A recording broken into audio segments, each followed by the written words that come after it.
How's it going out there, YouTube? I'm back with another video. I'm recording the day before, but these are plays for December 30th, 2024.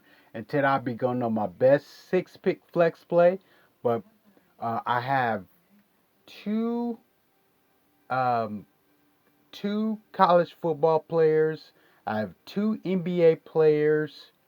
I have one NFL player and I have one college basketball player that I all mixed in the match. But before I proceed on with today's plays, let's recap the plays from earlier today.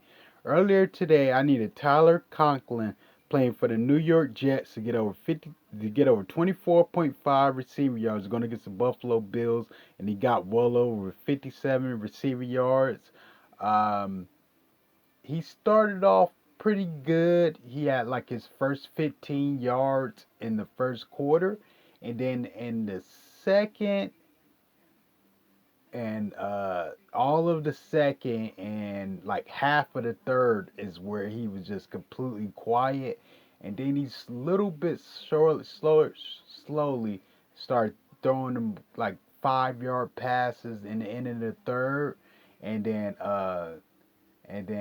he kept on catching like little small passes in the fourth, but they got him well over the 24.5 with 57 receiving yards. Second play from yesterday, I needed Kenneth Gainwell playing for the Philadelphia Eagles to get over 16.5 rush yards going against the Dallas Cowboys, and he fell short with only four rush yards. I think he had I think like three or four rush attempts, and one was for a negative yardage. So that's not a good sign right there. But for the most part, man, they kept Saquon Barkley out there. I don't know why, because they had a very big lead on Dallas Cowboys. I mean, Saquon Barkley could have left the game like by the second quarter, man. They were up by so much. And I thought Kenneth Gainwell was just going to be out there for all that garbage time, but it turns out it wasn't. I mean, even though four carries should have been enough to get over this, but they Dallas did a good enough job on Kenneth Gainwell, or Kenneth Gainwell wasn't reading defense as as I thought he would. But yeah, he fell short of only four rush yards. And then my third pick from earlier today, I needed Kenny Pickett playing for the Philadelphia Eagles to get over 178.5 pass yards going against the Dallas Cowboys, and he fell short with 143 pass yards. The reason being is because in the beginning of the third quarter, he gets sacked and he gets injured and didn't return the rest of the game. Like, I wish that would have happened like in the second, you know. But yeah, so I couldn't get a reboot on that one. So yeah, that he wasn't able to come back. They replaced him. Then my fourth pick from yesterday, I needed Tyreek Hill to get over uh 39.5 receiving yards, playing for Miami Dolphins, going against the Cleveland Browns, and he got well over with 105 pass yards. Now, Tyler Huntley, that's the Tyler Huntley I've seen in his highlights, man. Tyler Huntley can really throw the ball when he wants to, man. I don't know what was going on those games where he was just running all day long with the running backs. Tyler Huntley, use your arm more often, man. That guy, Tyler Huntley, is like a mirror image of Lamar Jackson, who he played the backup behind a couple of years ago. Tyler Huntley can really throw when he wants to, but you see, he showed and proved today with Tyreek Hill, got him 105 pass receiving yards. My fifth player from earlier today, I needed Jerome Ford to get over 51.5 rush yards going against the Miami Dolphins, and he fell short of only 22. He actually only had six rush attempts, and they kept PJ Strong out there, and uh, Foreman. I forgot his name. He used to play for the Tennessee Titans. Deontay Foreman. Yeah, they kept him out. Those two guys out there, and they didn't let Jerome Ford finish the rest of the game. Uh, yeah, I don't know what's up with that. I mean, they don't got nothing to play for, so I don't know why they didn't keep him out there. But yeah, Jerome Ford only had 6 rush attempts, which was surprising. But yeah, he fell short for only 22. Then my last pick from earlier today, I need Drew Lock to get over 187.5 pass yards going against the Indianapolis Colts, and he got well over 309 pass yards. Man, that guy was slinging that ball to Malik Neighbors, man. Malik Neighbors is catching so many bombs, man. He was catching a lot of bombs, man. Even Darius Slayton caught a touchdown. Um, Wendell Robinson, he didn't really he got involved a little bit, but it was a Malik Neighbors show, man. Drew Lock was man, he was throwing it to Malik Neighbors like crazy, man. But yeah, he was able to get over well over with 309 pass yards. Looking to bounce back. Let's proceed on with the plays for today.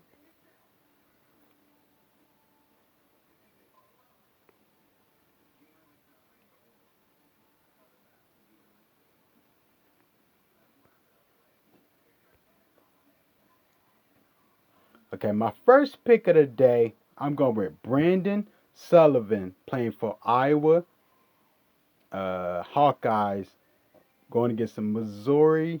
I forgot their mascot. And say Missouri University to get over 128.5 pass yards. Now Brandon Sullivan, he doesn't really have a set uh, passing average yet is because he really just implemented himself fully into the offense like last game. The other games prior that he's been playing split backs. I mean split quarterbacks with another quarterback. Uh, I think Cade McDowell or something like that. But they've been, changing out quarterbacks and stuff, and it looks like Brandon Sullivan should get the main start this game. Last game, he had a split, but not much. But he threw for 9 pass attempts and went 6 for 9 for 157 pass yards. So I don't know. I mean, that's not a lot of pass attempts, but it looks like he could throw like for long bombs. I think with the amount of yardage that Missouri is giving up, they're giving up 199 pass yards on average to opposing teams. And Brandon Sullivan, with him throwing just 6 for 9 with 157 yards, man, that's very impressive, man.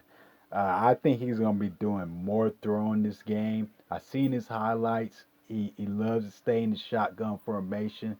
He can throw. He does run a lot too, but I think he's gonna try to utilize his arm this game.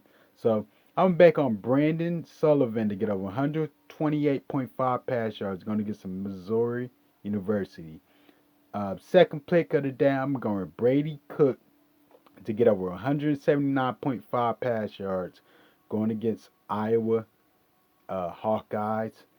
Now, Brady Cook is averaging 204 pass yards on the season, and Iowa's actually giving up 204 pass yards. So it's like neck and neck with what he's averaging, and he just needs to get over 179.5, which I think he could. I think he could get well over his average as well, the 204. So, and then with the amount of players that Brady Cook is going to have to choose from, um, wide receivers Theo, what's his name? Theo Wees. And then we have what's that other guy? I used to get him all the time. Um, what's his name?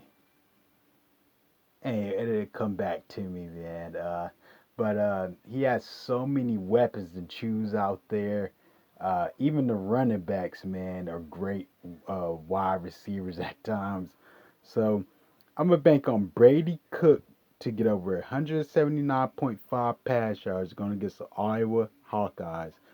Third pick of the day, I'm going with Tim Patrick playing for the Detroit Lions to get over 28.5 receiving yards going against the San Francisco Giants.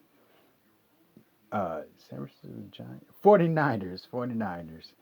Now, Tim Patrick last week had 42 offensive snaps, and he was like 16 offensive snaps behind Amon St. Brown and like maybe about like 8 away from Jameson Williams. But Tim Patrick has been over this mark the last 4 out of 5 games, and what I've been noticing in these games like that, where like Detroit, they don't have nothing to play for really in this game, but bragging rights. I've been noticing they've been utilizing like the guys from the depth chart, like such as like Tim Patrick, like that's would you would say like he's like the third wide receiver on this team because he played the third amount of offensive snaps last week. So he's been like their third wide receiver. Yeah, I mean they haven't been really utilizing uh, uh, Khalif Raymond that much, like they used to. But it's something like Tim Patrick is starting to emerge more into the into the offense. He's starting Jeff Goff is starting to find them more. He's starting to find himself open more. And Tim Patrick's always been a monster when he was with the Broncos, and he's carrying over that talent over to Detroit Lions. So I'm going to bank on Tim Patrick to get over 28.5 receiving yards going against the San Francisco 49ers. Now I'll be shifting over to NBA. I'm going with Alex Sarr playing for Washington Wizards to get over 11.5 points going against the New York Knicks. Now, the last time they played, which was like a couple of days ago, he scored 12 points, and he missed a lot of shots, a lot of 3 pointers that he missed. So I think he's going to get more opportunities. I think he's studied um, um, Towns, Anthony Towns' style of play. I think that was his first time playing him his whole career. So I think he's studied him more. I think he's going to try to draw some fouls on Towns like he did last game. So I'm bank on Alex Sarr to get over 11.5 points going against the New York Knicks. Okay, my fifth player today, I'm going with Miles Bridges playing for the Charlotte Hornets to get over 7.5 rebounds going against the uh, Chicago Bulls. Now, Miles Bridges is averaging 7.4 rebounds a game, and the Chicago Bulls are giving up 12.2 rebounds to the power forward position on average. And Miles Bridges actually been over this mark the last 4 out of 5 games. He's been really crashing the boards efficiently lately. He's a great offensive rebounder. I mean, this guy could jump out the gym, man. He could have been in the dunk contest. How high his vertical leap is, man. This guy like he's jumping on springs, man. And he's gonna have a battle out there with if Patrick, what's his name? It's gonna be guarding Williams, Patrick Williams. So that's gonna be a tough match. But Miles Bridges, I think his vertical leap is a little bit more than Patrick Williams. So, and he's great at getting loose ball rebounds, great at getting offensive putbacks. So I'm back on Miles Bridges to get over 7.5 rebounds going against the Chicago Bulls.